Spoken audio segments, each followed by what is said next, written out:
making a fixed perimeter problem, or they call it constant perimeter. And if you remember, we just read this is about making a little pen for your dog, and you've got 24 meters of fencing. So that's your fixed perimeter.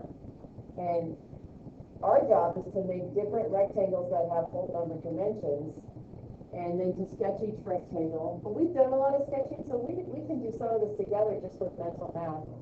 I'm going to do some sketches, but then you're going to see that there's, you know, some patterns too. So, well, I'll go back to single page so we can read it, and then we'll go to a double page here. So, for example, if I label this chart rectangle A, I'm going to experiment with different rectangles that have whole number dimensions.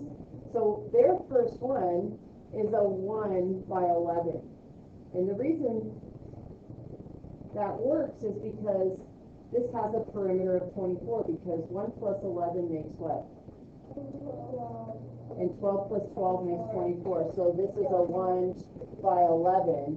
It has a perimeter of 24, but the area is only 11 square meters. Could I make a little bit wider rectangle? Still has to have a perimeter of 24. So these two have to add up to 12.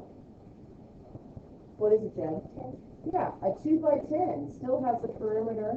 We'll call that rectangle B. Perimeter of 24, but now it has a little bit bigger area. What's the area?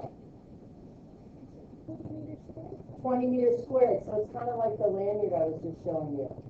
By changing the shape a little bit, you can get more and more area. So I want you to complete this table and label all the way down.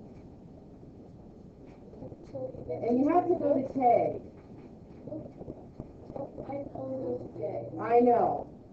So I'm saying you have to add a K. Good. And fill that out. We're going to pause there and come back. Take a look and compare your numbers to mine. You have those? Okay, and then the rectangles to the right are some of the work. So you're going to then take this graph and plot them. Well, you have to read the graph, right? And so when we zoom in, it says area compared to length, right? So really, when we look at the graph, you might want to just identify the rows that we're going to do, length and area. So we're going to do the length versus the area. So my first point that I'm going to plot is 111. So I go over 1 and up 11, which would be right there. That's my point A. Okay. What's point B? 2 what? Yeah. So 220. Okay, so you guys do that. So look up here real quick, check your answers. Your graph now looks a little different than our fixed area graph. It's kind of a mountain shape, right? Yeah. And this is a fixed perimeter graph because the perimeter was all 24. Your homework tonight, you're going to practice a fixed perimeter problem and try to answer questions with it, okay?